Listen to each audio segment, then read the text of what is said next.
Welcome to Contract Law. Be sure to watch the video to the end, as we've included a little humor for you with hopes to brighten your day. Well, let's jump in, shall we? Imagine this. You're at a party, and you've promised your friend you'll make the world's best guacamole. But wait a minute, have you just entered a contract? Let's find out.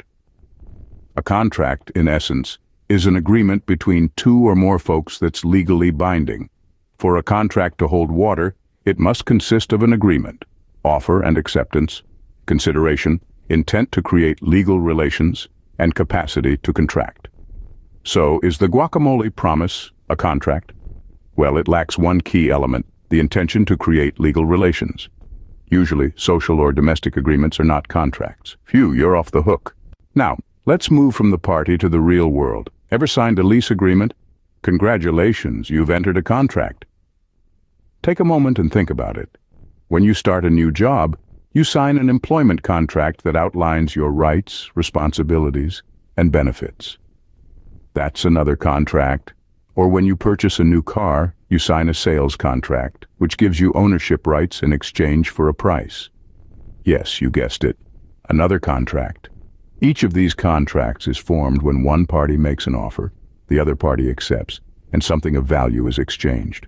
For instance, in a lease contract, the landlord offers the property, the tenant accepts, and rent is exchanged.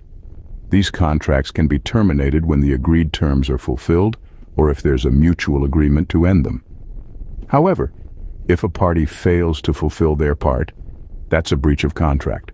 Remember, always read the fine print before you sign. Ever ordered something online and it didn't arrive? You've experienced a breach of contract. This is a common situation many of us have faced, and it's a prime example of a contract being breached. But what does that mean exactly?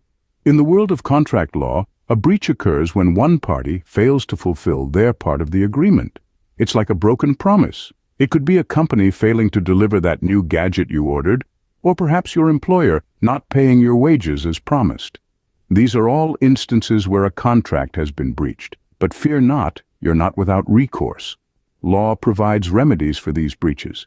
You may be entitled to damages, a monetary compensation for your loss, or, in some cases, specific performance, where the breaching party is compelled to fulfill their original promise.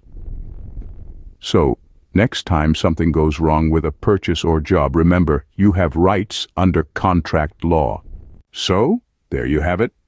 Contracts are not just for lawyers, they're a part of our everyday life.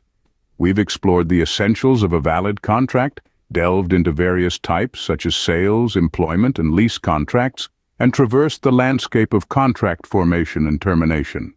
We've also shed light on the implications of a contract breach and the possible remedies. Thanks for watching.